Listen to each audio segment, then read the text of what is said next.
No worries.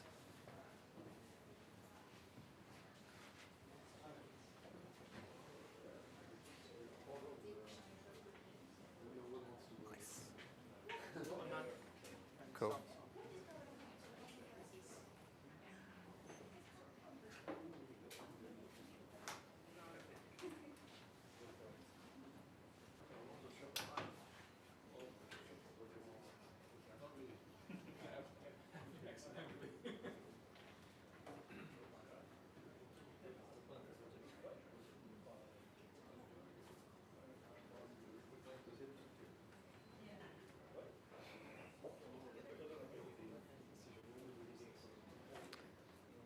Okay. Hello, everyone, and welcome to the July edition of London GraphQL, hosted by Kraken and by the GraphQL Foundation, of course.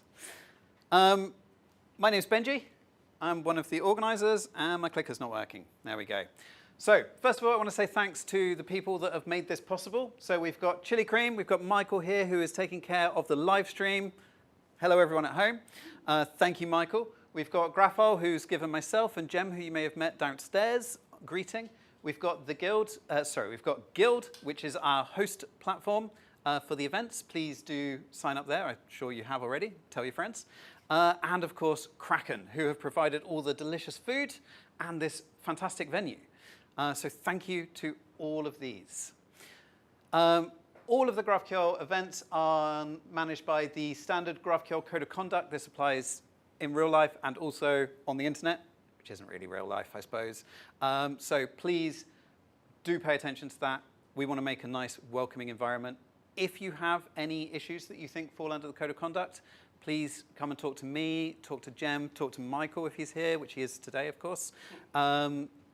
Or you can also email any of the members of the GraphQL Technical Steering Committee at the bottom there. So if you have a problem with me, contact them. Please stay in touch. Here's where our events are. Those of you who are here will already know this. We also have a chat channel on the GraphQL Discord. So this is the GraphQL Discord that is used for all of the different GraphQL projects. And we have a London GraphQL channel on there. We also have a Twitter at GraphQL. And we have GraphQL Foundation on LinkedIn. So by all means, stay in touch via those various methods.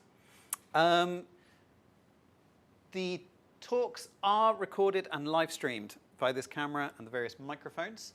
You are welcome to take photos, but if those photos have other people in them, please ask those people's consent. We already have consent from everyone who is speaking tonight, so it's okay to take photos of them during the event. Afterwards would be weird. If you share any of these to social media, please use the London GraphQL hashtag. If you write a blog post, please share it with us on the Discord or email it, whatever. Just send it our way. We really want to read it. So for tonight's schedule, I realize I should have started a smidge earlier. Whoops. We've got Tom from Hasura talking about OData to GraphQL. Then we're going to have a short break where you can grab a little bit more pizza. After that, Michael's going to come back and talk to us about production-ready applications with GraphQL. And then after that, bit of a last-minute one, we've got a GraphQL TSC Q&A, which is basically, we want you guys to submit talks, but not enough people did, so now me and Michael have to stand here and answer your questions. There is a sheet over there by the T-shirts and the stickers. If you have questions that you would like to pose to the two of us about GraphQL, about the TSC, about how to get involved, about anything GraphQL related, please write them on the piece of paper over there. Then we're going to have another break at the end to chat amongst ourselves a little bit, and then we'll head to the pub for anyone who wants to join us. It's just 3 minutes away. During the first two talks, our standard policy of no Q&A. The idea is you listen to the talk, and then afterwards we have a break, and you can talk to the speakers face-to-face, which is often a lot easier. But we have got that Q&A that I mentioned just now, which very much needs Q&A, so please, Q's and A's for that. I suppose we'll provide the A's. It's the Q's that we need. If we don't get enough questions, then I might try and do an off-the-cuff talk which is not at all prepared, and I'd rather do a future one. So please, for all of our sakes, put some questions on that sheet of paper. As mentioned, we want to see you here. I talk enough. Like, let's get you folks up here and tell us what you're doing. Tell us how you're using GraphQL. Tell us the problems you've got. Tell us the solutions you've found. Anything that you want to share with us, the things that you're excited about, whatever. We want to hear you up here on the stage. So please, please, please, please consider submitting a CFP. It's not a huge group. It's not too intimidating. And also, we are happy to give you help to prepare these talks if you want it. Any kind of guidance, that kind of thing. So please reach out, even if you're just thinking about it. I will mention, there is GraphQL Conf is coming back again, San Francisco. We've just announced the schedule a few days ago, so you can get tickets for that if you're interested. It will be September 10th through 12th. I'm going to be there. Michael's going to be there. Maybe. So yeah, see us there, perhaps.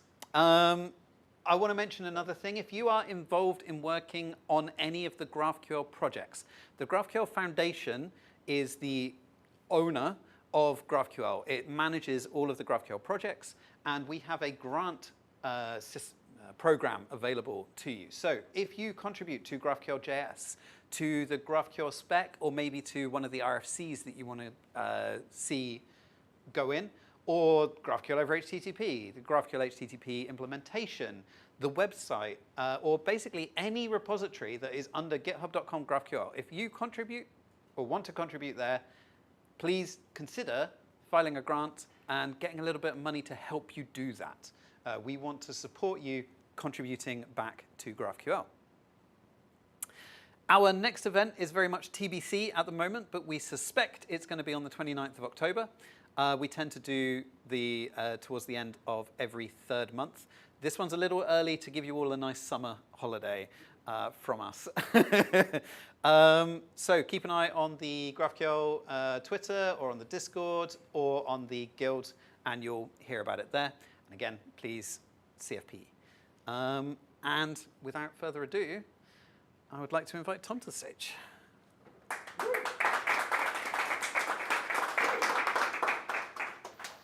With any luck, you can hear me. Yeah.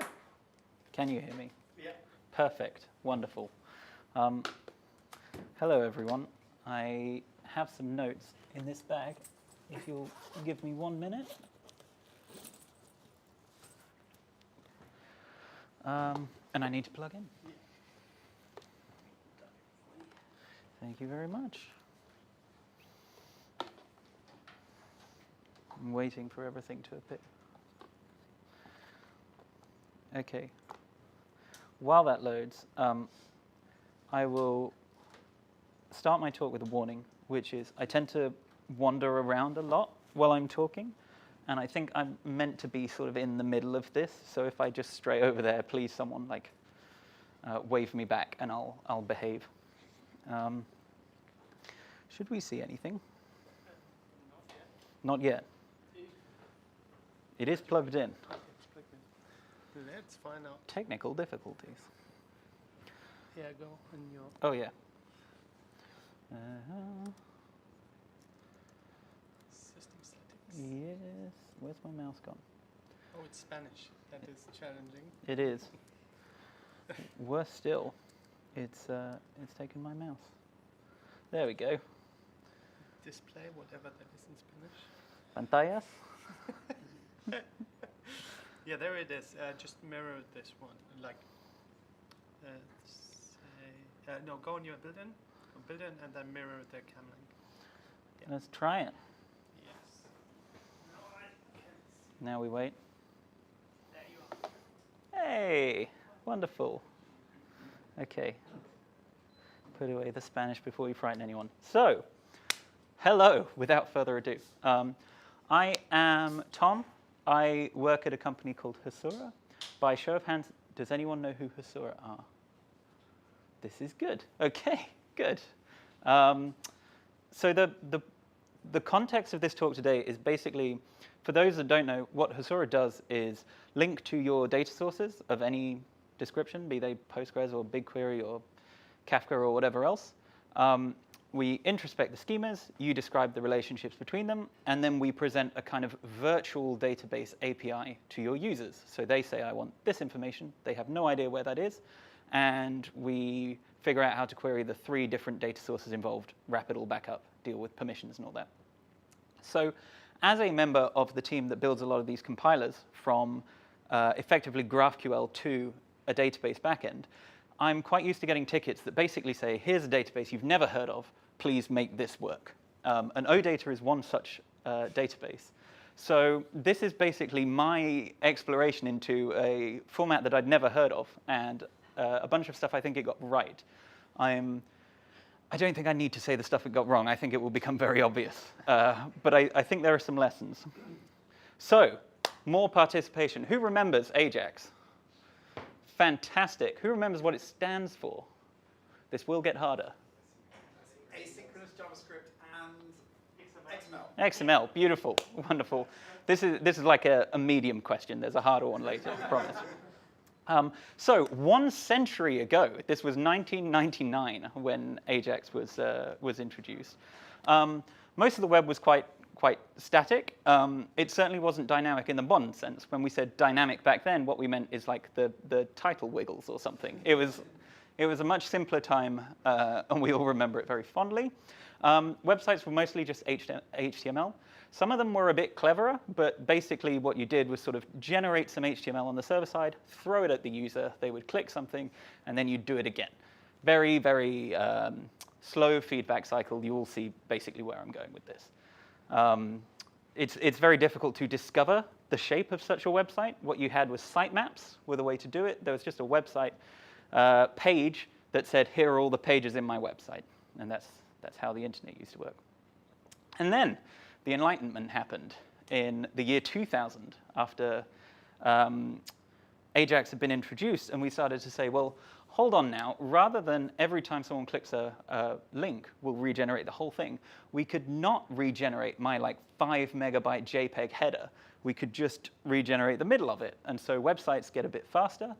But also, clients get a bit thicker in the sense that we now talk about them. So I would now not only have the content of my homepage, but I would also have code that knows how to deal with the content of the About Us page appearing and things like that. So clients are starting to get a little thicker than just an HTML renderer.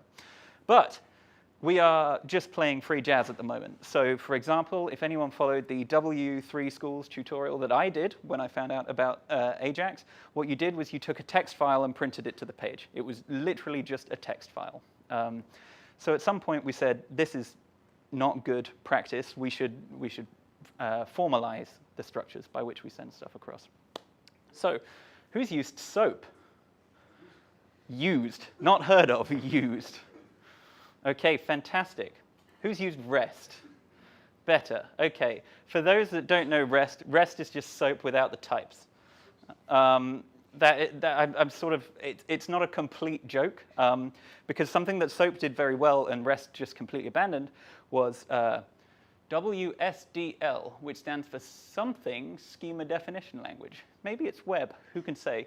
But the point was you could request from a SOAP API a description of the world, and then you could throw requests at it, knowing what types they would be and what have you. REST does not have this. It's just JSON. And since then, we've kind of bodged solutions to this. So OpenAPI Swagger specs is sort of the obvious one. Like, I will also publish a sitemap that tells you that these are my endpoints and these are the types they have. So we have this notion of kind of untethered documentation. If I change my API, I don't necessarily change my documentation, which we don't really like. And the other thing to note is when you introduce the OpenAPI or Swagger spec, all of a sudden I can write useful tooling. I can start talking about the types of different responses in my TypeScript files, for example.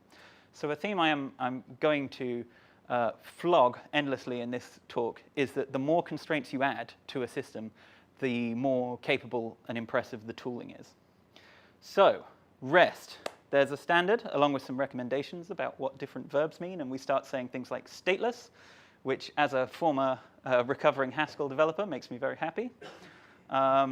And so we can start writing sort of general purpose things. So a great example is Postman. Postman is a thing that doesn't know anything about your REST API and can still function as a REST client. And that's good, because if we can write things like that, there's obviously some code that we don't have to write that is kind of globally applicable. So for the Ajax fans in the room, things like XML HTTP request. These are kind of standard libraries that work for everyone. And as we start imposing more standards like REST, we can make more and more of this. And we have to write less code as a result. We like this. Can anyone pronounce this acronym? Has anyone ever worked with this acronym? There's a sticker in it if anyone can tell me what this stands for. I've even capitalized it weirdly to make it easier. Oh no! What happened? Not. It's 7 o'clock. You're supposed to go home.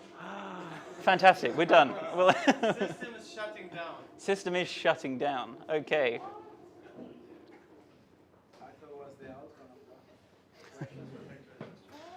Well, while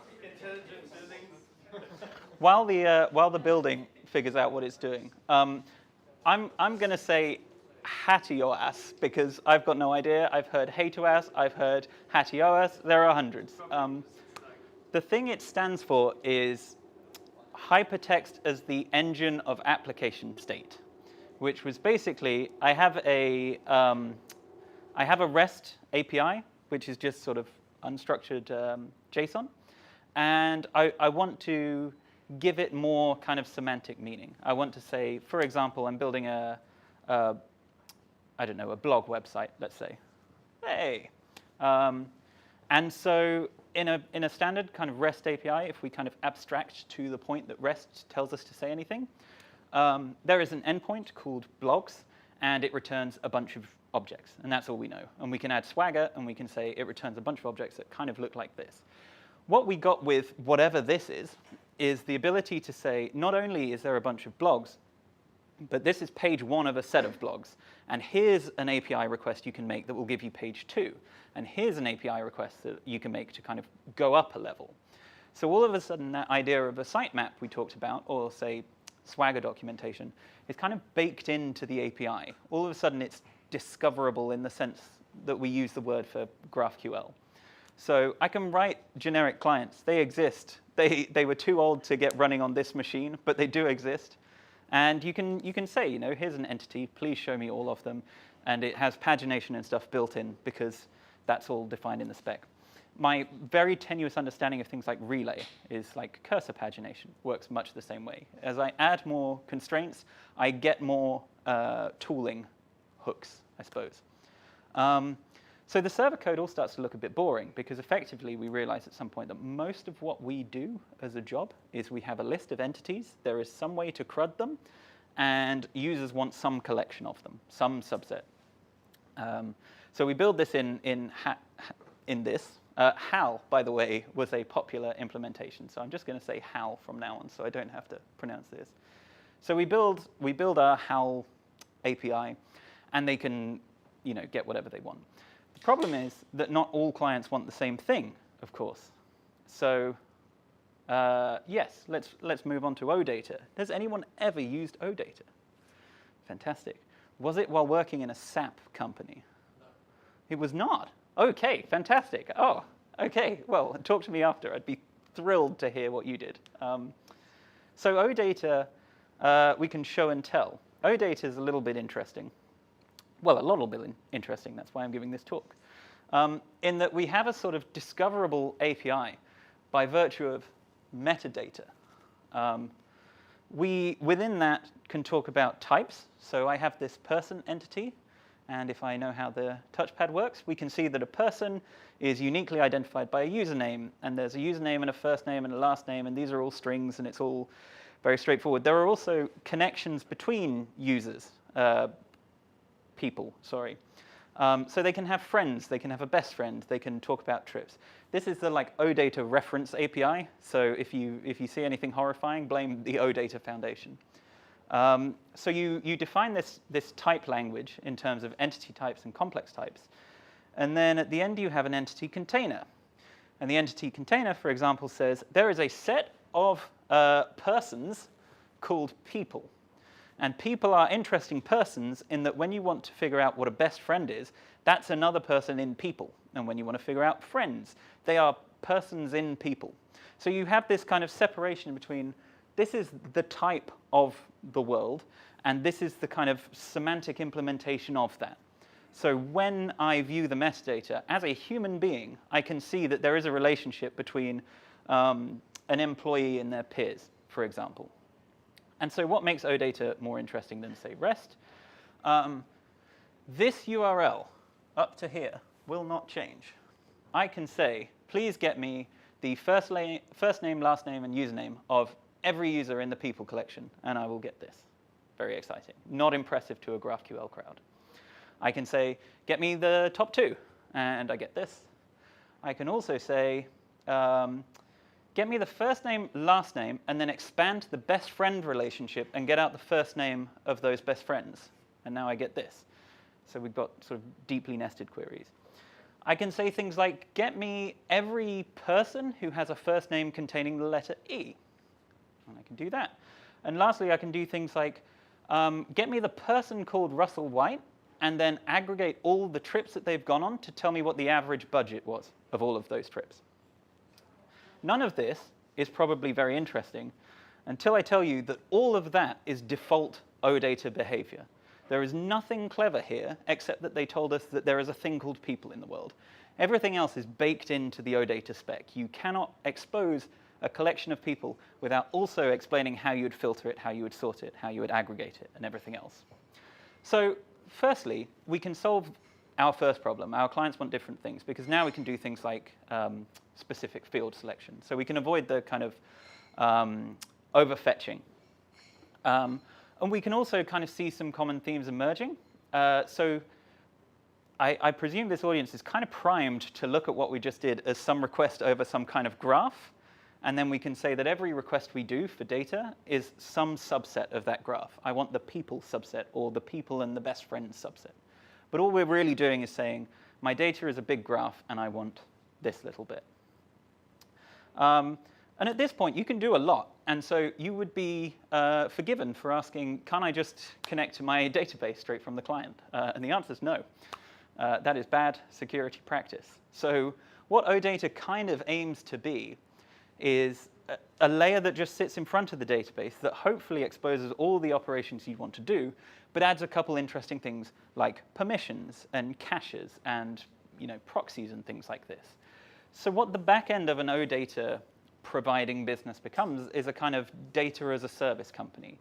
All you're really doing is implementing how we would resolve these different commands, but these commands are always set.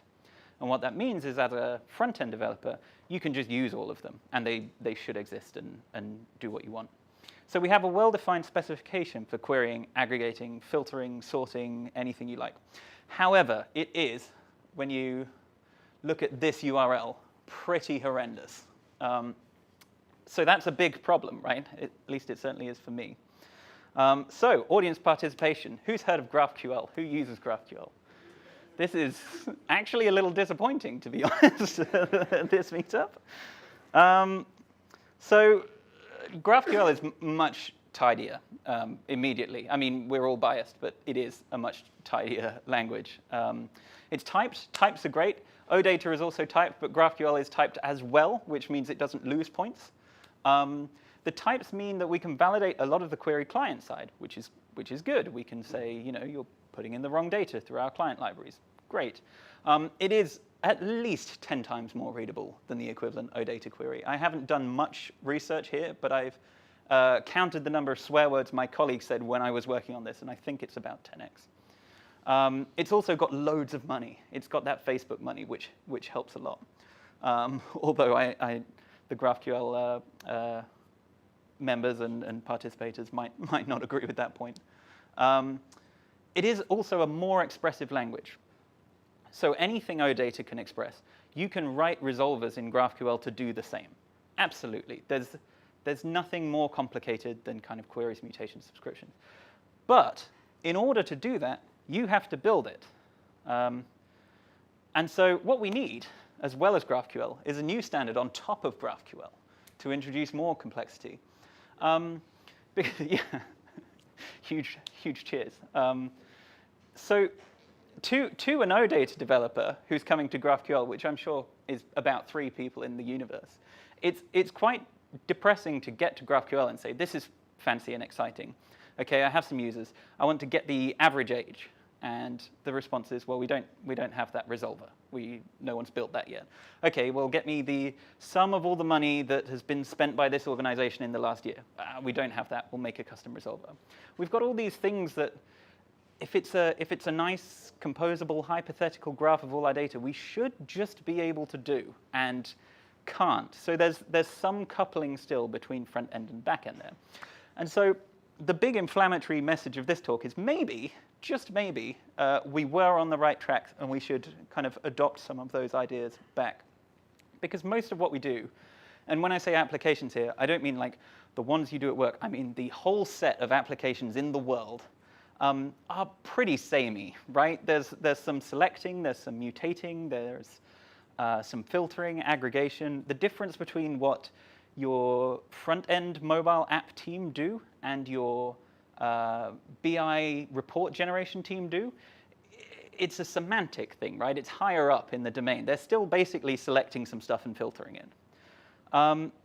So if this is true, could we describe this pattern that we want to apply to our GraphQL APIs to say that any object can be queried, filtered, et cetera, such that we could also then generate tooling that sits on top of it? So for example, I can write a program that knows that if there is a root field called users, then there will be a thing under it that allows me to sort it, paginate it, etc. And here's what it might look like. If we had a table with an album table in it, we could just generate a bunch of these fields. And we could do it for all collections. And we could say, for example, I can see myself. OK, I'll know when I've walked off. So I can go to here. We can say I can do distinct selects. I can do pagination. I can do sorting. I can do filtering. I can also aggregate over the average of like the ID of, I don't know, the ID of the album. I can also relate it to the artist behind the album. There's like a fixed schema by which these things are generated. And so when I write code that uses this, I don't even have to write the GraphQL query. I can write something even more abstract that follows this pattern, and thus write less code. This code, yes, the code that generated that is, and again, sorry, this is the sales pitch. This code is basically the same for all databases. There's not really that much variation between your, MySQL from the year 2000 and your MongoDB from last week in terms of the operations you want to do. It's just a code gen problem. And if it's basically the same for all of them, can we abstract that idea out and then say, for your business, 80% of it is boring CRUD stuff. Why should you ever have to write that? Write the 20% that's interesting and add it on top. But this is a solved problem that we don't care about. So this picture is what Hasura generates. I am not here to argue that it's the correct way of doing this, but I'm here to say it was very embarrassing to get through the OData spec that was written 10 years ago and realize that they'd already had basically the product idea of Hasura, but also quite validating, I suppose. And yes, again, if you have more complex operations, you can write your custom resolver, absolutely. But the point is you should only be writing the ones that are interesting. And most of our code, fingers crossed, is not or should not be. So to come back to the earlier point, constraints liberate, liberties constrain. The more tightly specified a language is, the better the tooling you can put on top of it. Always. This is universally true. This is why TypeScript tooling is better than JavaScript tooling. This is why Apollo-specific tooling is better than, like, I don't know, a SOAP client that I wrote 20 years ago. The more I know and the more I can fix about the domain I'm working in, the more specific my operations can be. And the spirit of GraphQL, at least so they tell me, I am a back-end developer, I write compilers, I know very little about this world, is that the client's kind of in charge of what they want and how they want it. So if you have to write individual resolvers for all these actions, you are coupling the client to the server. And the client is no longer free to do whatever they want. They're free to play within some specific boundaries or overfetch or whatever. Whereas OData makes your data a first-class citizen, and you can still write custom queries and commands, but the kind of main thrust of what you want to do is just available out of the box. And that's it. Thank you very much.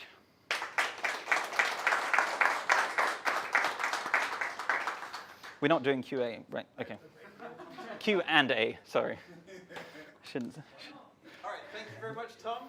Thank If you. anyone has questions for Tom, Please come we're find me. having a break now. So Ooh. you can go talk to him. We're going to come back.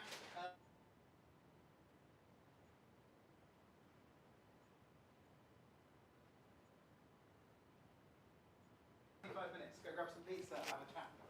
Yeah, we are back in 20 minutes. I think I've done that. That wasn't on the mic, so the recording won't have that. No, Do you have a back in 20? I just. You've got a cardboard one, I'll hold it.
Test.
So we are back in just a minute.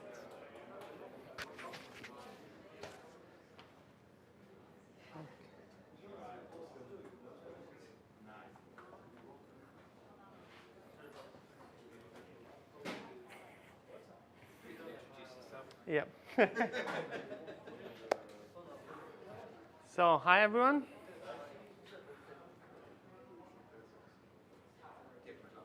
Yeah.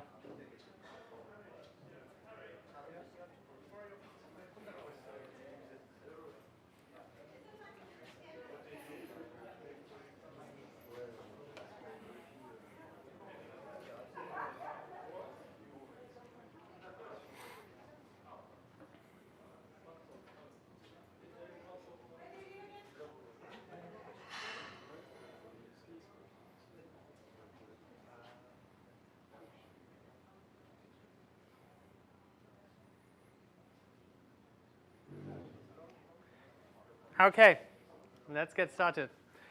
So I'm Michael Stipe.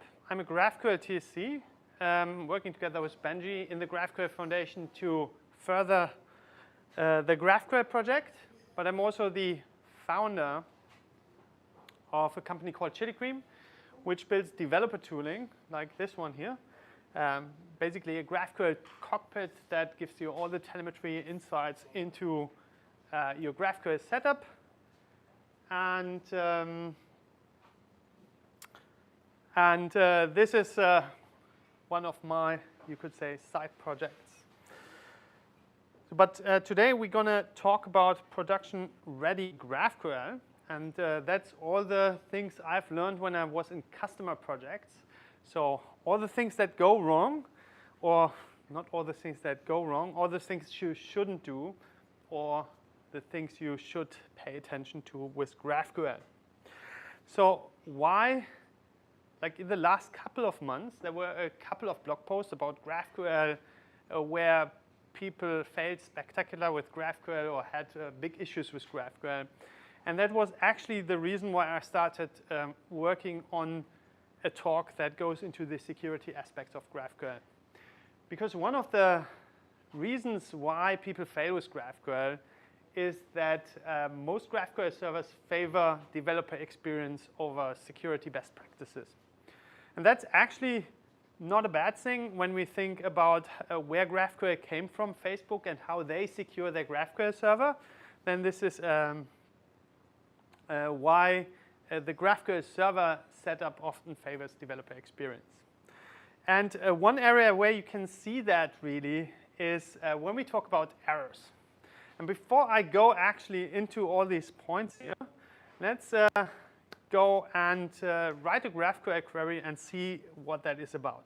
So I misconfigured actually my GraphQL server here because we have security best practices now built into our GraphQL server implementation. That means most of the things that I'm showing will actually not work with hot chocolate. But anyway. So when we talk about developer experience, GraphQL, when we do something wrong, will tell us that something is wrong. For instance, actually, I prepared already a small query here.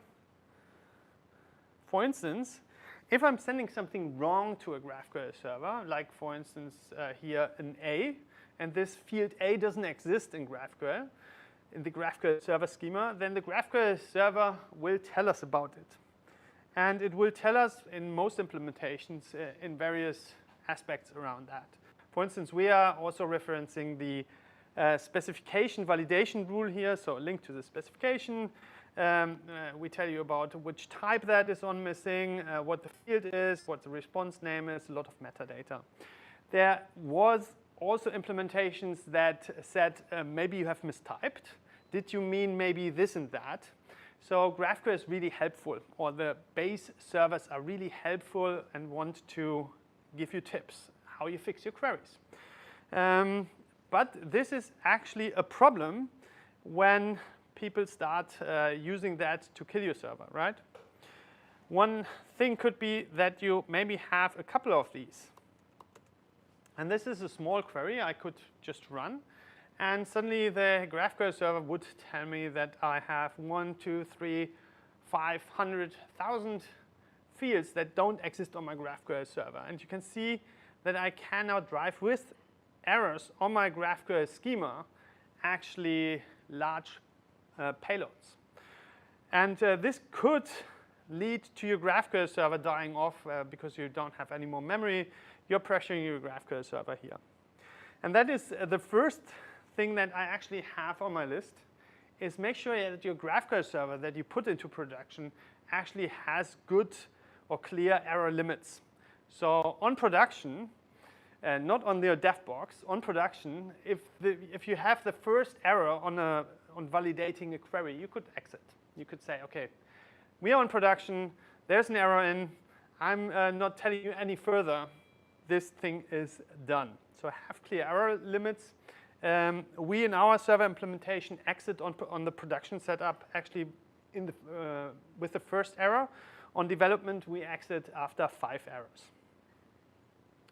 Another thing that you have to pay attention with errors is, for instance, error codes. And that's also what we did with Hot Chocolate. We have error codes for custom errors. For instance, if I go here to my query 2, and I send in this query here, which is a valid query, but I'm not providing here this non-nullable string for name, right?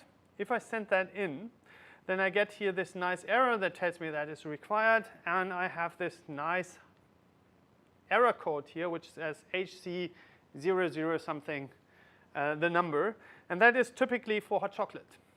And these error codes can be used to kind of figure out what the implementation is of the GraphQL server, and that could then lead to other attacks.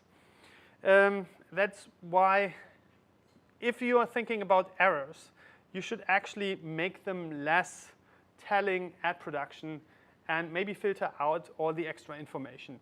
If something goes wrong, you could even say at production, because it's tested, you could say there's an unexpected error happened.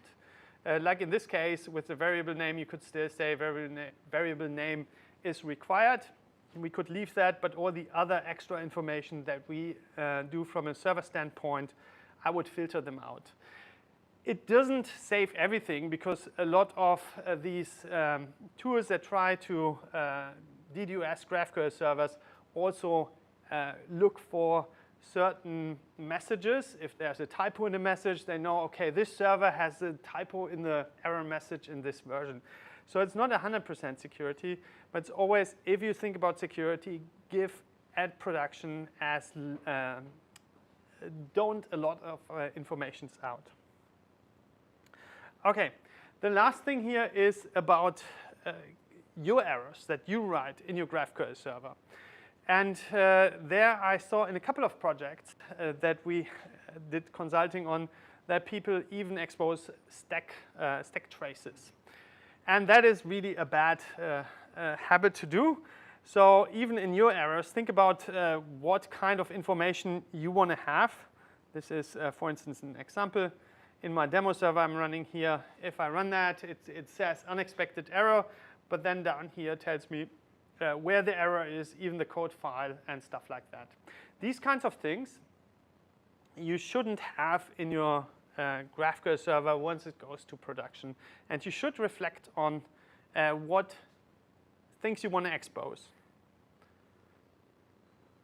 OK, let's go to the next topic.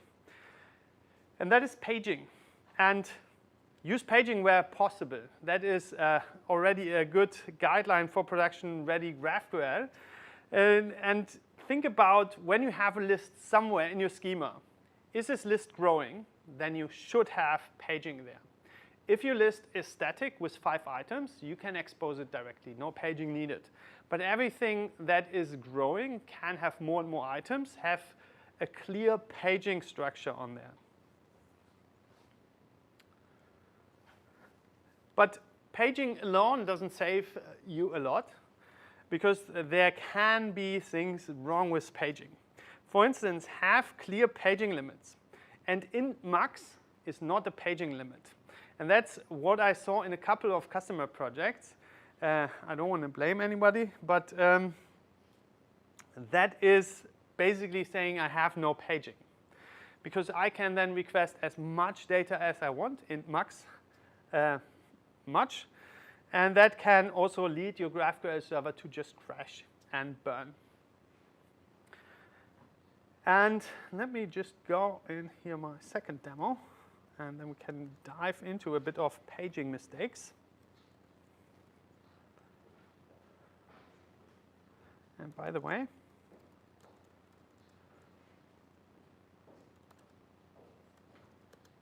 sorry for that.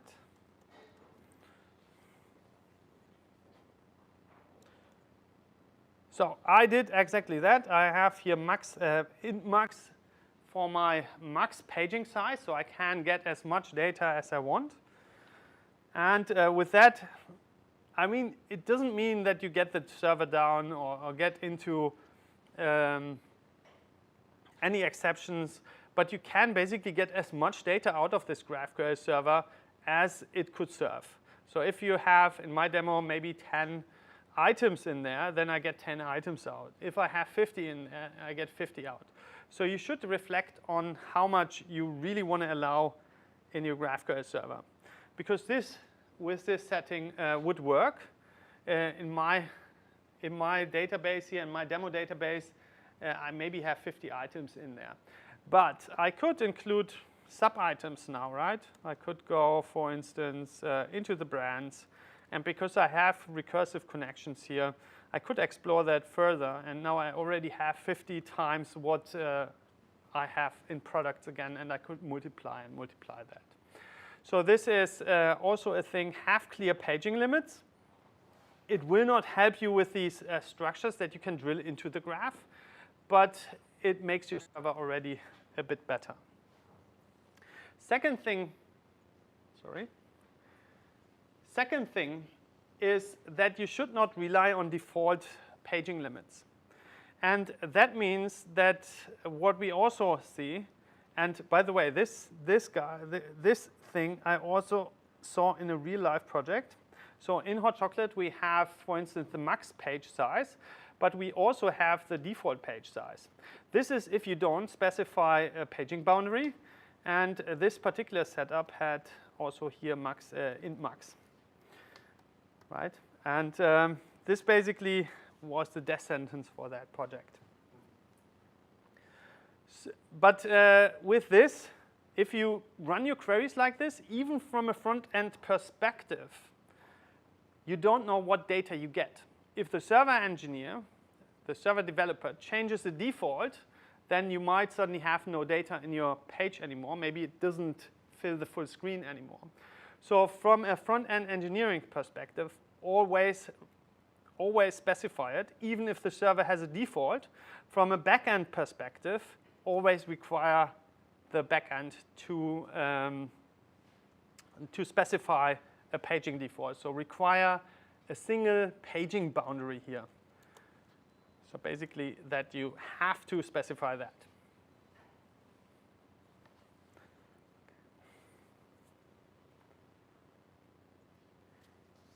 And that is typically how you want to have your query, right? You want to have a very clear operation where you pass in the paging boundary that you want to have. You could also have it as a constant if you know it never changes, but have it always specified.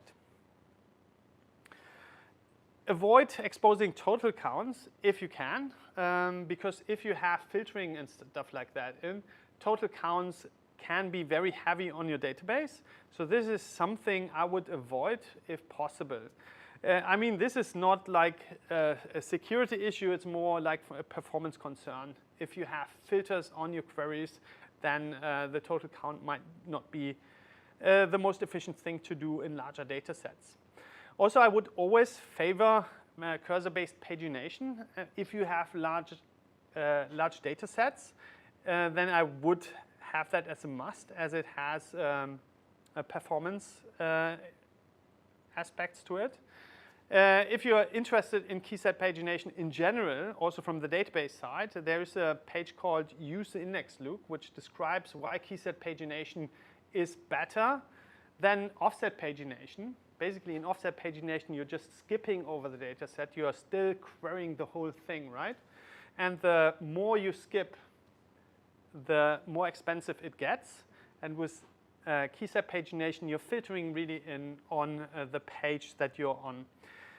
And also from a tooling perspective, like follow the relay patterns here and implement the relay connection specification. Okay. So we are almost done with this, the schema mistakes that I often see, and that if you avoid, you will really save a lot of pain in your GraphQL journey. So there's another aspect, and that is filtering. And we have to reflect a bit about what GraphQL is and where it comes from. So GraphQL is not SQL over HTTP. It's not OData, not that I'm criticizing anybody here. No, kidding. So GraphQL is not a big querying layer on top of a data layer. It actually comes as a thin layer over your business layer. That is how Dan Schaffner introduced GraphQL back in the day. He said, at Facebook, we are using a thin layer of GraphQL to expose our business layer in a richer way. And that is what I would always take into account when you think about GraphQL. You don't want to have the filter capabilities that, for instance, OData has, which comes from a database heritage. So Microsoft invented OData when they tried to run SQL basically over HTTP. That was their goal. Whereas Facebook came from the business layer side. They had already a business layer, and they wanted to make it more flexible. So when you think about filtering, you should always think about what users can do with it. If you have large filter objects, basically the consumer of your API can run all these operations in all the combinations that you give them. And that can have unforeseen effects on your system, and you also don't know the performance characteristics of your GraphQL server. And that's what you want to have in production. You want to have the feeling, I know what is happening in my system and what the performance characteristics are, so you can sleep better at night. And favor, in this case, also explicit field signatures. That means rather have a person by ID than a filtered person. Let's see if I have one here. I have this product field 2, for instance, where I have such a filter object where I can say, I want all the products, for instance, where the name is equals foo, for instance. I could have this API. And then also from a consumer perspective, this is not nice because I have to figure out how this filtering structure works instead of having a product by name or whatever other signature there is. If you have something that is a common pattern to fetch a product by, then you should have an explicit field for that to fetch this product by ID, product by name, or what have you. Or with one-off, you can even now have these finder objects where you have an input union, where you say, I have one product by whatever field, and in there I have a union and can select whatever finder I want. But that is much better than this guy here, because if we look, for instance, at the schema for that, let me quickly go in there. Then we have the filter object. You can see I can basically filter by each field of the product here. And if I go into one of these, I can do an end with, I can do a contains, like a lot of operations. But you don't know how this will perform at production with your system. And you're basically at the mercy of your consumers. And that's not where you want to be as a backend engineer. OK, but all of this, consider that you're running GraphQL in production. Do you need GraphQL in production even? And that is actually a question that Facebook asked itself also. And have you ever seen the Facebook GraphQL API? Anybody? Did anybody run a Facebook GraphQL query? No? Because like graph.facebook.com is the developer API, but it's actually a REST API. Because nobody in the world, outside from Facebook, runs GraphQL queries against Facebook's GraphQL server, because they are using something that they call persisted queries. Before I tell you what persisted queries is and how we name it today, Benji gave it a new name. Let's talk about where you need GraphQL, because flexibility is mostly needed at development time. And that is where you want to write GraphQL queries, right? When I build my application, I want to write the GraphQL query, then debug my application, review the change. Here I want to have my flexibility. And here really my application issues a GraphQL query against my GraphQL server. And how that works is basically that we, in the GraphQL execution, have these 3 blocks. Could be more, depends on the implementation, but logically we have these 3 blocks where we pass the query, then we validate it. That's all the things I told you about validation with errors, right? That's where this happens, and then we execute a query. But really, the query is a static thing. Like once we compiled our application, this query will not change. And it also will not change how this goes through this pipeline. And that's why like companies like Facebook or Twitter don't send GraphQL queries at production to their GraphQL server. They are actually stripping the GraphQL queries out of the front-end application, and then they are uploading that to an operation store or document store or however you want to call that. And then they only send the hash code, this guy here, to the GraphQL server. And let me actually show you that quickly. So I'm going here to Twitter, and then we can quickly go to the developer tools, and then we can just rerun that. And I already filtered in on GraphQL, but you cannot see here real GraphQL queries. But this is actually a GraphQL query. And if I look at the response, then I can see here data. This hints at a GraphQL query, a GraphQL response actually.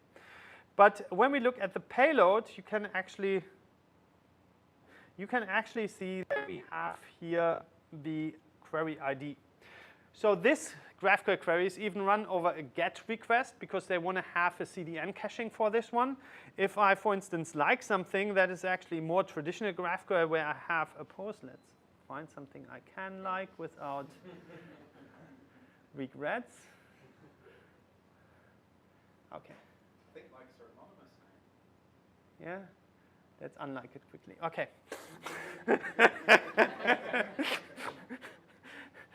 I have to read it first to if I can like it. Okay, so this is like favorite tweet. This is a mutation that we have. We can see that we have here a response. And if we look into the payload, you can see here, because it's a post, we have here the query ID. And that is actually the GraphQL query. How that works is we are sending basically a hash of the query into our GraphQL server. And the GraphQL server has a kind of changed request pipeline where it will look up the query in its store. And it doesn't even have to validate the query because this could have happened already at build time. When I ship my GraphQL server, we could validate that the new schema works against all the queries that are in my store, and then I don't even have to validate it. You could also validate it on load. That is up to you. But like logically, you just look up the query, then you load the GraphQL query in your execution engine, and you execute it. And then you are safe of most attacks in GraphQL that I can see actually. Maybe Benji knows also others in the GraphQL ecosystem. Still, if you have a not so nice query, this is a nice query. But if you have these filter objects and you had here a variable with where, even with persisted query, this would be attackable because I could still influence how this is being executed on your system. That's also, if you work with filters, really reflect on, do I even need filter objects? And if I need filter objects, write your operations in a way that only a limited set of these operations can be executed. Okay, let me talk about something on top of persisted queries, or we call it now trusted documents. That's the latest. Sort of. Just for a slight aside, trusted documents are a subset of persisted queries. Persisted queries is where you take a query and you persist it to the server. Trusted documents are where there is also a trust element, like it's come from your developers, so you trust it. But yeah. Yeah, yeah. We get a marketing letter out at some point.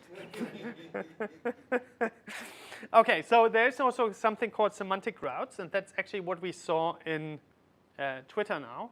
And that's where you still have the GraphQL route here, and then you have here the document ID, and then you have here the operation name. And what this gives you, and this is not GraphQL spec, this is not the GraphQL HTTP spec, that is what larger GraphQL users do to have better debuggability across all tools, a better traceability from your browser over Cloudflare, over OTel, over the whole stack. So why is that? Because if you issue just a query against the GraphQL root endpoint, then it's very difficult to figure out what query just went over the network.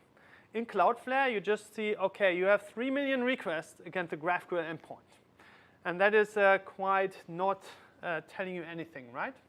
And that's why companies like Twitter actually use something that I coined it, semantic routes.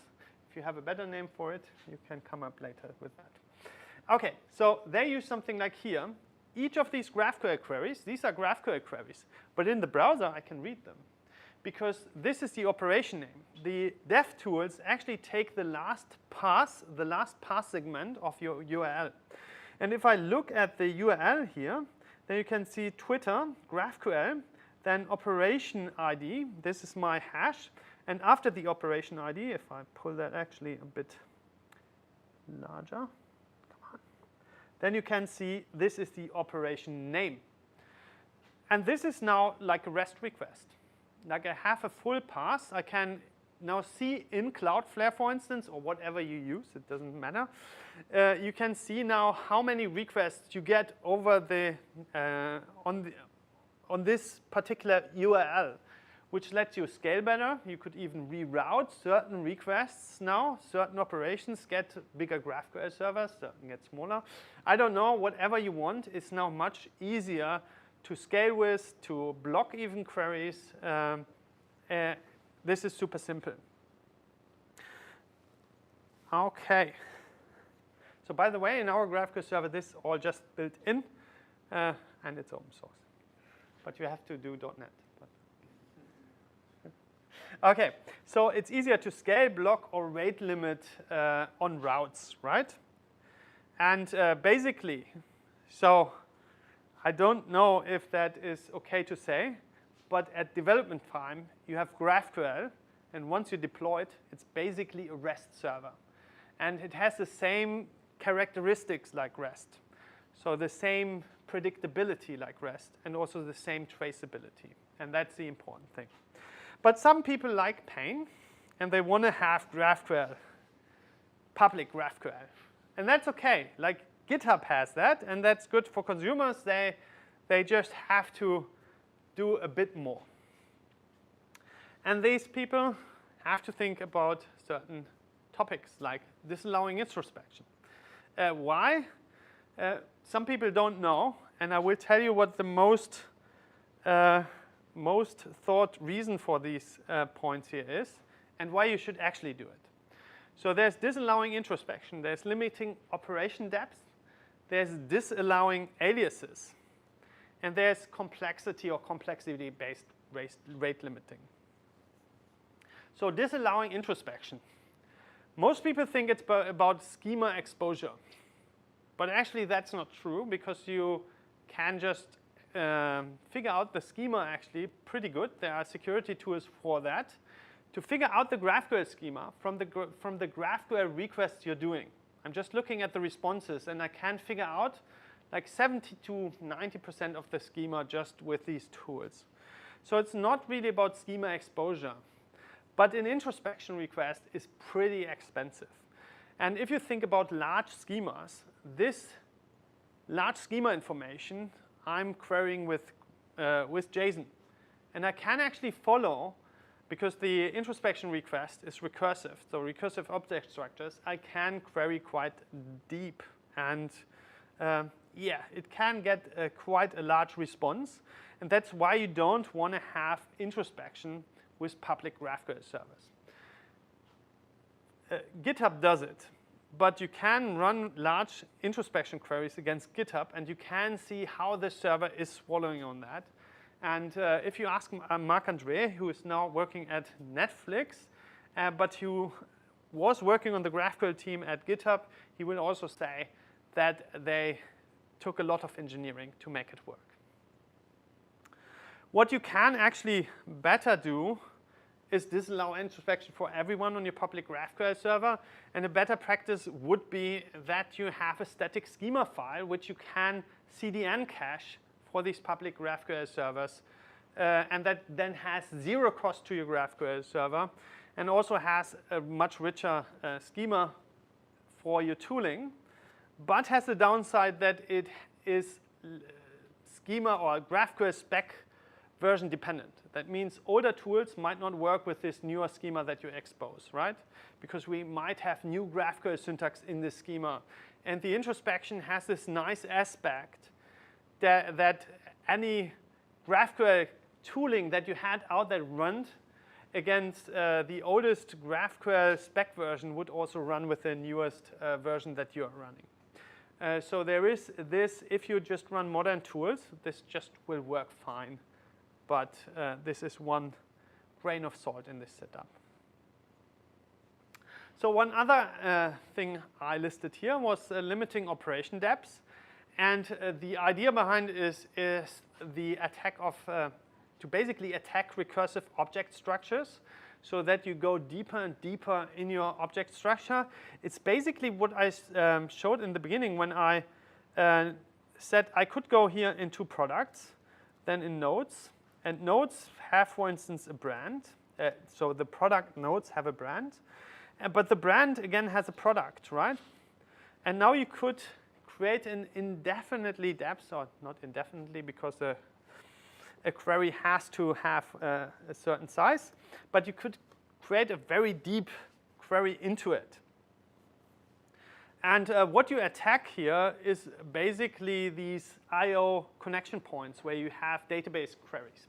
You can soften this impact with data loader because a data loader would fetch the data at one point, but then each time you go deeper, it would just give you the result from the cache, but you would still create a huge result. And that's why you should limit your depth, but it's actually not enough because you can do a lot worse things and avoid the query depth limits of your server.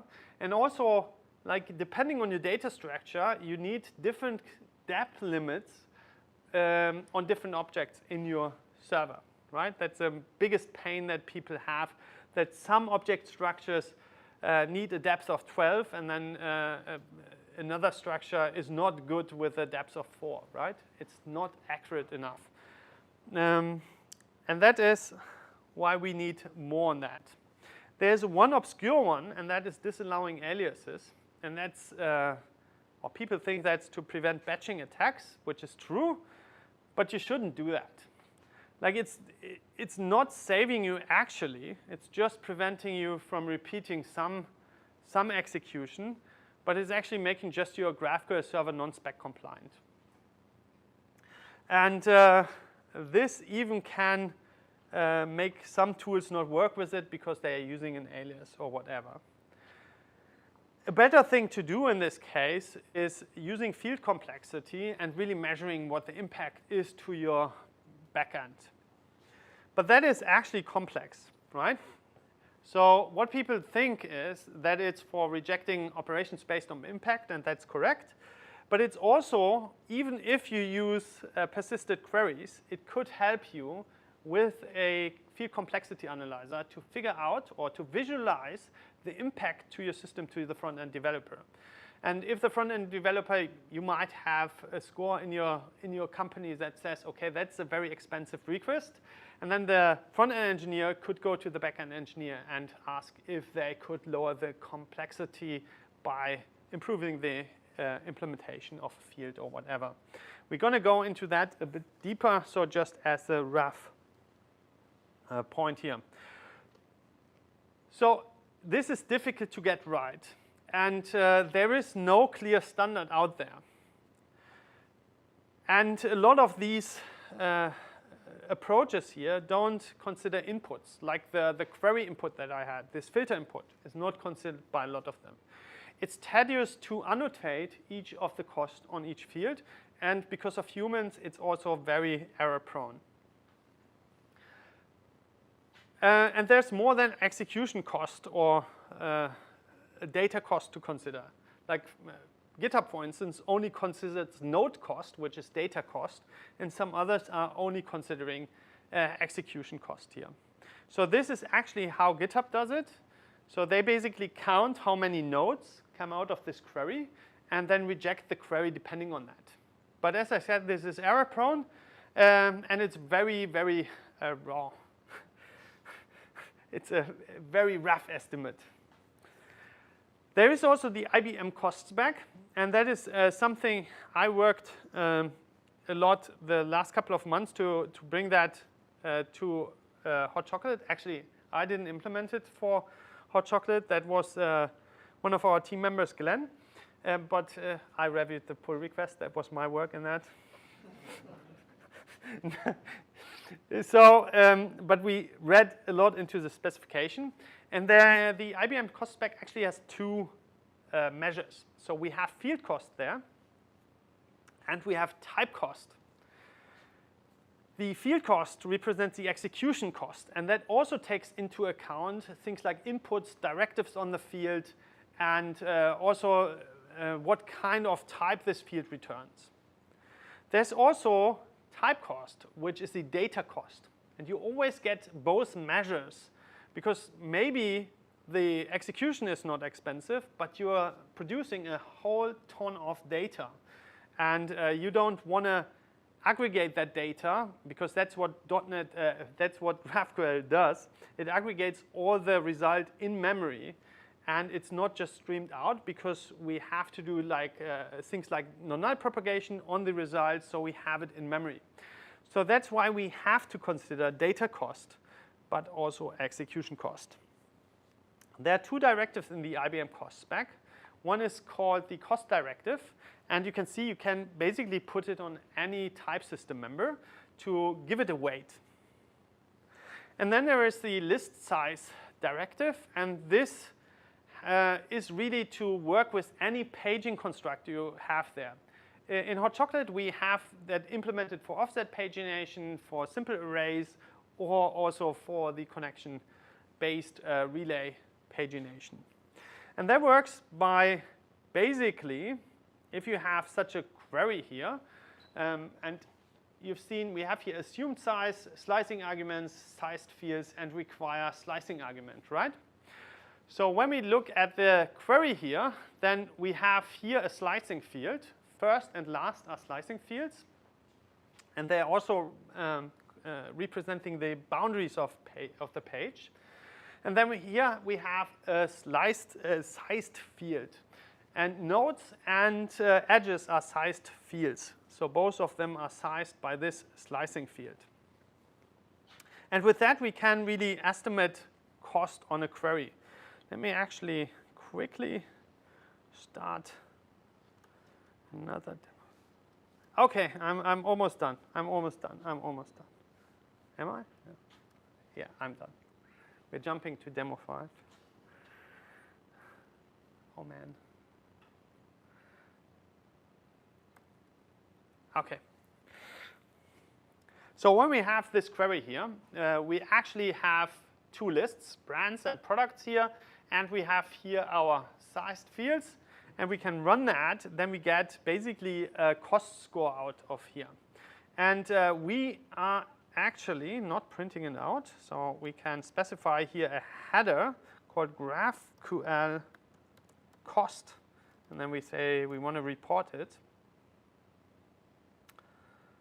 And then we get down here the field cost and the type cost. So what Hot Chocolate does, for instance, is do a lot of good assumptions. So for instance, an async field, a field that pulls data somewhere, gets a cost of 10. And normal composite types by the spec have a cost of 1. For instance, this nodes field, list and composite types, have a cost of 1. We have multipliers here, so everything that is within the node field is multiplied by 10. And then again, this is an async field with the data loader behind that, so it has a default cost of 10. So to make that a bit shorter, this sums up the cost that you have here and gives you a complexity grade without you having to annotate anything, because we assume, depending on what kinds of resolvers you have there, a certain cost. If I, for instance, raise that now, 50 times 50, I'm not allowed to run this query anymore because I reach the max type cost. So while the execution cost is still lower, so the impact or the cost of getting this data is still under 1,000, which is my max that I implemented here, I have reached the point of type cost where I would have to produce 2,600 objects to deliver to the customer. And that's where the cost spec or the Hot Chocolate said here, no, that's too much. I'm not even starting to execute that. I'm just telling you no. OK, you can combine these costs actually with rate limiting. And there is, for instance, a sliding window algorithm, very good, where you say my customer can run queries over an hour in the, let's say, for 10,000 points of these credits. And that means I can really measure up what the impact is over time to my system. There are actually multiple ways to analyze in the IBM cost spec, like static analysis, runtime analysis, or result analysis. I'm not going into that, but you can read up on the cost spec, and that should be enough. Thank you. I had more, but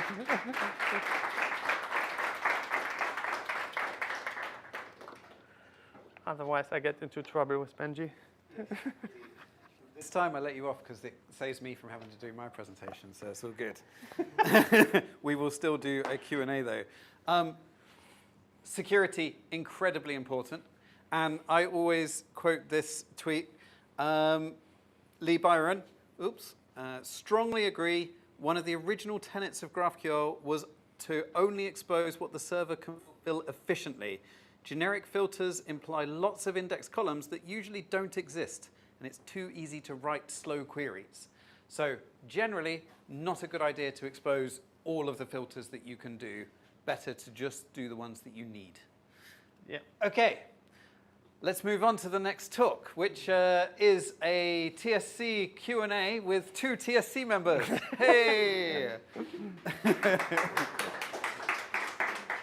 So let me first introduce to the stage Jem. For those of you who didn't meet Jem when you came in, Jem is the other half of GraphQL.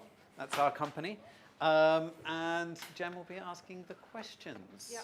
I don't know if YouTube's going to be able to hear me. Should we give Jem a mic? Yes. We'll give you a mic. If she asks questions, earlier. she needs to have a mic. Yeah, just pin it here and.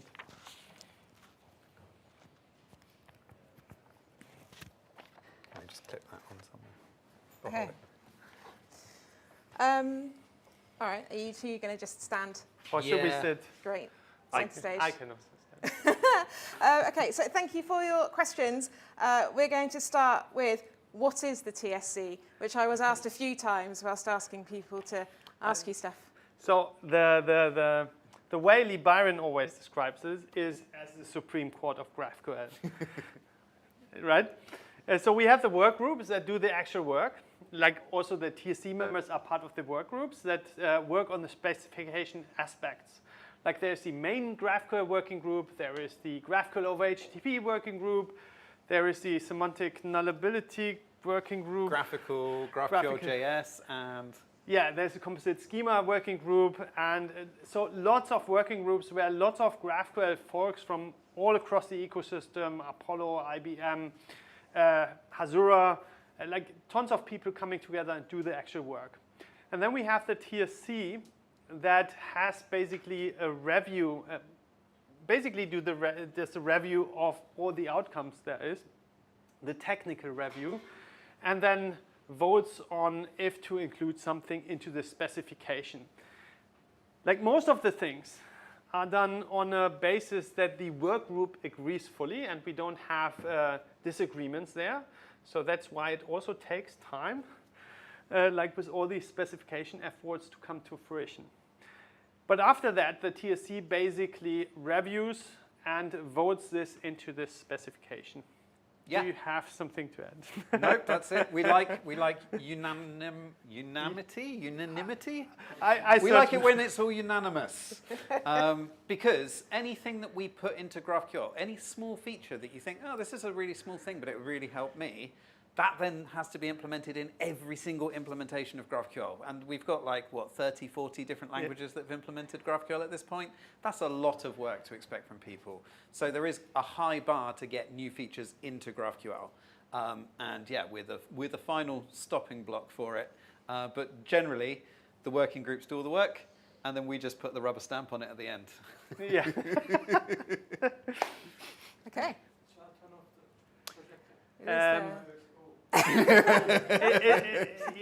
It's what the people outside see. Why is it moving though? Yeah, because it's. It tries to focus on the faces. We can actually say that off. it should not move anymore. Next question. It's just me now. Okay, so what are the most challenging things for adopting GraphQL? Interesting question. GraphQL is quite different from the other query API languages you may have used in the past. So I'm going to assume for a start that this is about adopting it over HTTP. And one thing to keep in mind is GraphQL is effectively just a function call at the end of the day. You can call it in your own language natively and just use it to request data. So HTTP is just one particular transport for it. Because of that, it doesn't necessarily mesh brilliantly with HTTP. Like you may all be familiar with the fact that if you do something in GraphQL that produces an error, you'll still get a 200 status code. We've successfully returned that error to you. And we call this partial responses. So GraphQL is designed to be resilient, right? It came out of Facebook and they wanted it to just keep working. Like even if this thing over here is not working, just keep doing everything else fine. So it's designed so that if you can't request someone's friends, that's okay, you can still request the news feed or vice versa. So we give you as much data as we can and we give you the list of errors that happened, but that is still successful. You will get other status codes if, for example, you have a validation error. Now, the problem with returning data like that, anyway, so there's complexity around status codes. There's also complexity around the fact that it works in a different way to your traditional things. So you get issues like the n+1 problem, which are easy to solve, but they're things that you have to understand. So like, I need to use data loader when I resolve these things. The way that it resolves is very dynamic because the queries that come in can be dynamic.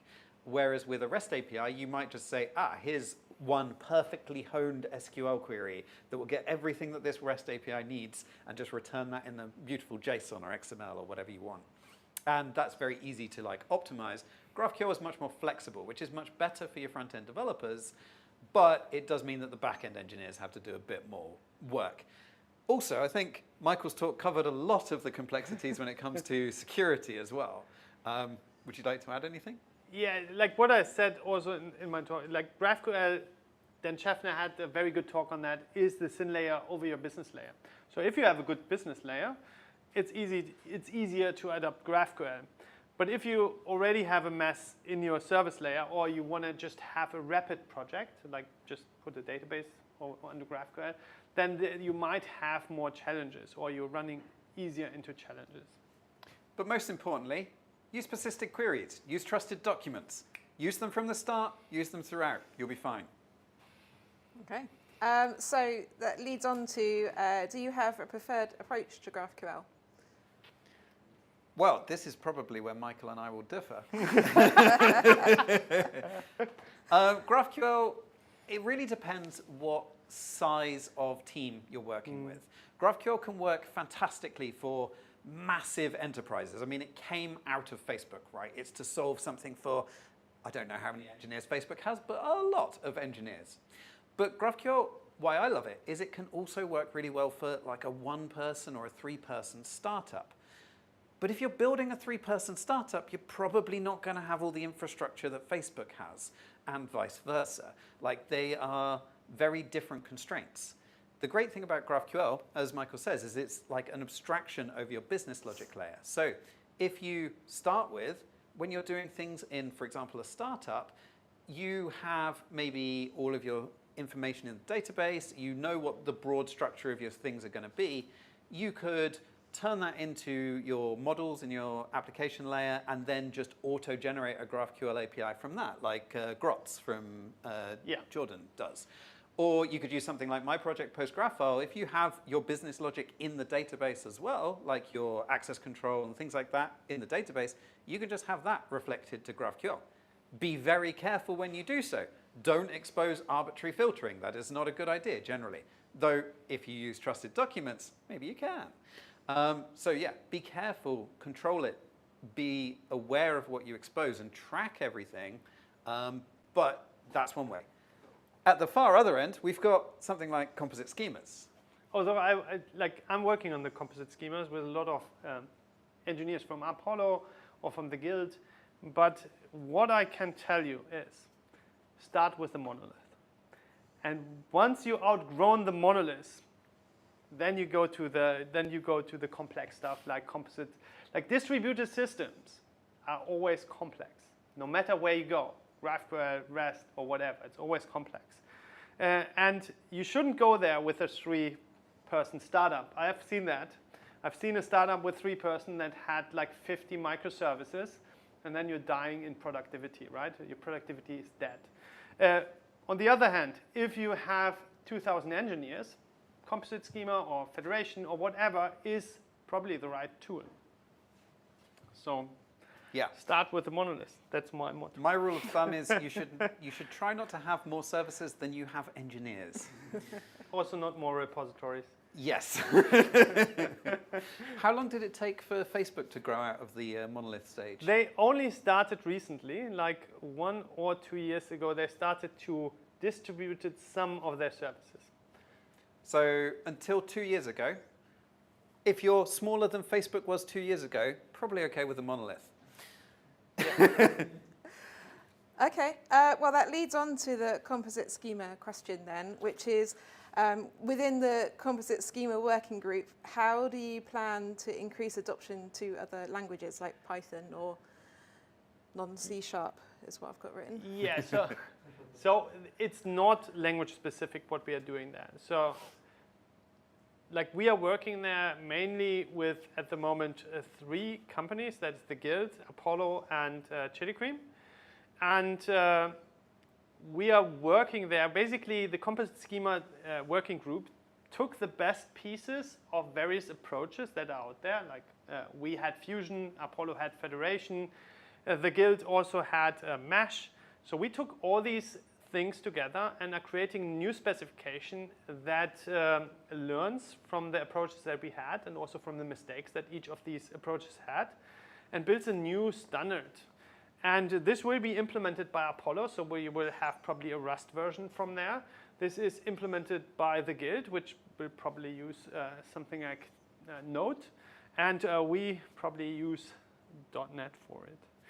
So this new specification, you will have more information on that in September. I don't want to take too much of the things out that we're going to tell there.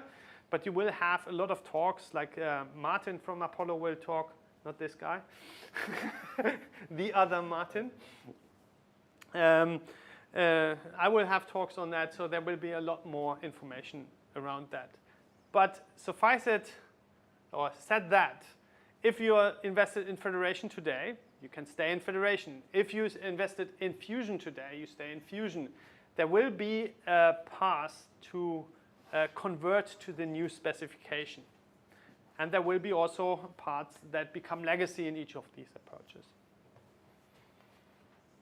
All right, I've got a couple of questions left, but I wondered if anyone's got any in the audience. You said it's going to be released in September. Is there something happening in September? I said not released in September. It's not We have more to say in September because we have a lot of talks at GraphQL Conf. said at a certain event. GraphQL Conf in San Francisco. Oh wow! But it's not released there, so we talk about it. But come. It's still early bird tickets? No, early bird is over, no. but they're still cheaper than they would be if you bought them on the door. So It's late bird. buy them now. Have you considered to do something in Europe? We have considered it, but it's still in the works. Yeah, it needs someone to organize it, and yeah. Yeah, we had a cooperation with the API days, which I didn't like. That's my personal opinion. Because it's like it didn't feel right for GraphQL. I would say too businessy. I don't know. So there was not the GraphQL crowd, and I think GraphQL should have something that is just GraphQL. So like GraphQL Conf. And I really can recommend the GraphQL Conf in San Francisco. It was such a great feeling with everybody there. Like, it was really a feel-good conference with tons of good content. And the problem is budget. Yeah. I would definitely like to see a GraphQL event, a big GraphQL event happen in Europe.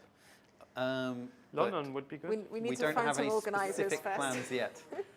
Does Kraken have enough? No. No, that's joking. Do you want to go throwback to Taz again?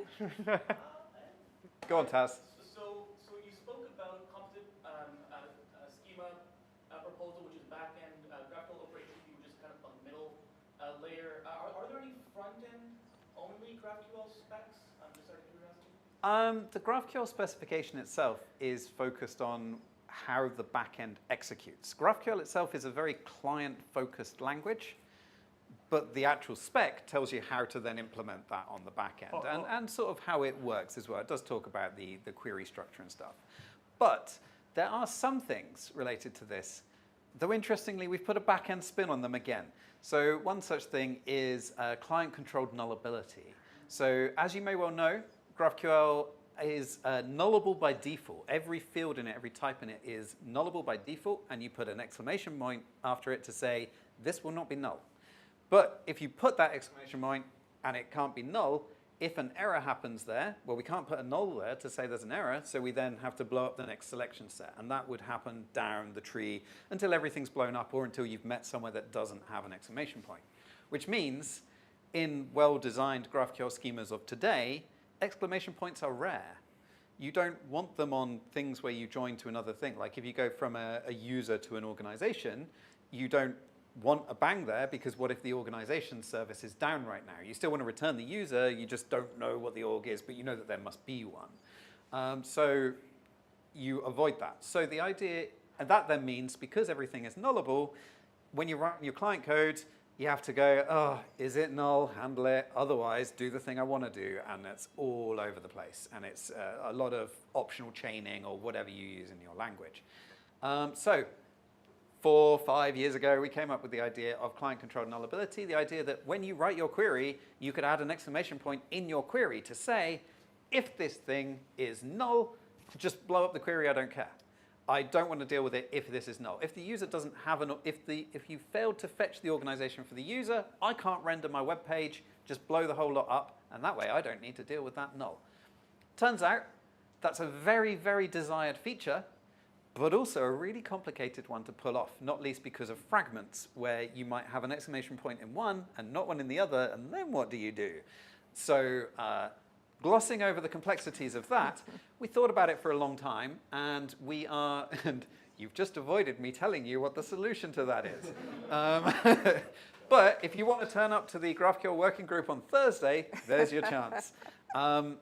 We have come up with a rough idea of what we think might be the, I'm going to underplay it, the seed of what might turn into this solution.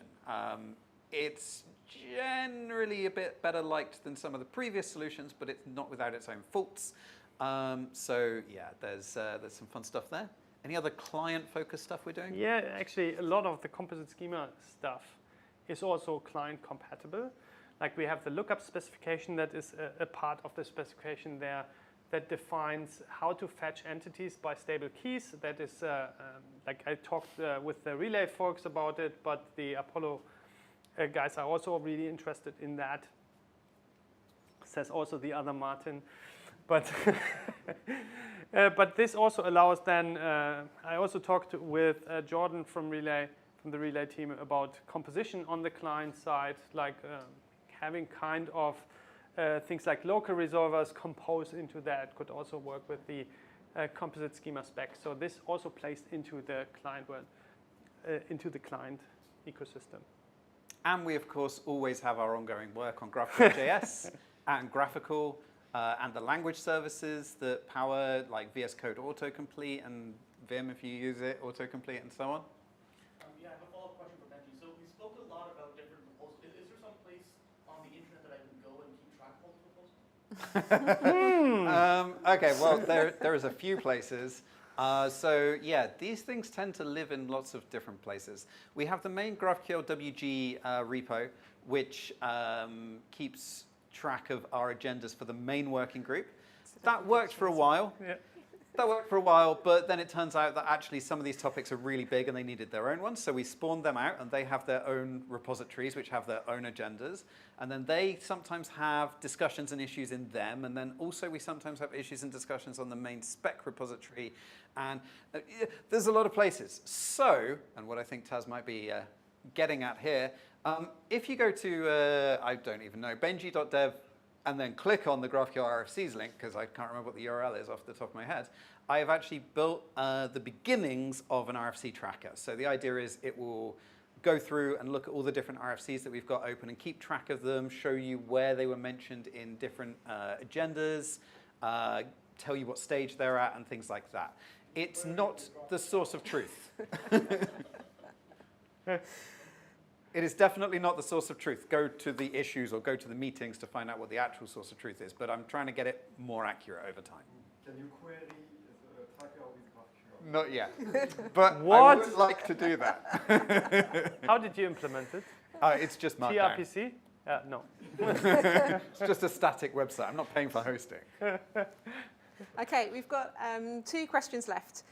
One comes with a, I'm sorry, this is a very specific comment. Ooh, if the backend service is widely using decimal type, what are the drawbacks of mapping them to the GQL basic types like float or int?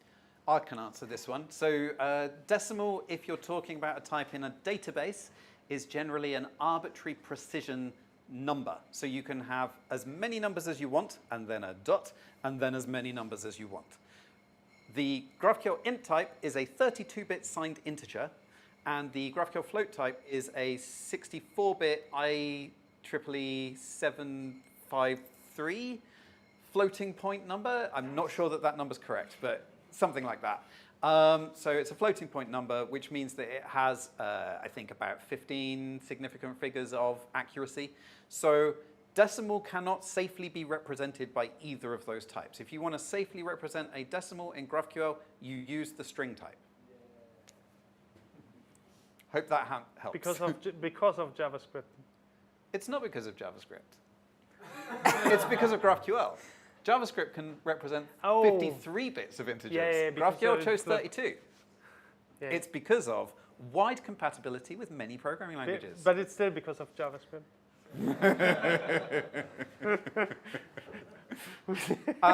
Technically true as well, because the JSON specification, for anyone who's actually read it, doesn't actually place any limits on numbers. You can represent an arbitrarily large number in there. But if you then try and parse that with JavaScript, it will just smush it down to whatever it can represent. So yes, it kind of is because of JavaScript, but it's also because of standards. Yeah. All right. A nice last question to finish on, I think. If you could change one thing in GraphQL, what would it be? So we Just one, maybe one each. we discussed this a little bit earlier, and I think a lot of the working group would probably agree, the name. It's a great name. It's a great name. We love it. But also, when people don't know what GraphQL is, they think they know what GraphQL is, and it's not that. And No. it's all the name's fault. It's not a query language for graphs. It doesn't let you do like recursive queries and things like that that you might expect to do with Cypher, for example. Yeah, it's not a great name. Yeah, the initial name, by the way, was Supergraph. So the first name, Facebook's first name for GraphQL was Supergraph. That was, I think, Nick Schrock that did the first commit there. And in his commit request, he said, for lack of a better name. And when they open sourced it, they called it then GraphQL, which was, I think Supergraph would actually be good. Yeah, I like Supergraph. But anyway, the name is really one aspect. But we also have actually a list, right, for GraphQL 2.0. I am beginning to compile one. Yeah. All right. Well, that wraps up our Q&A then. Okay. So Thank you, Jem. you can Thank wrap up the event. Thank you, everyone. I would like to invite Arta up for a moment to say a little about Kraken.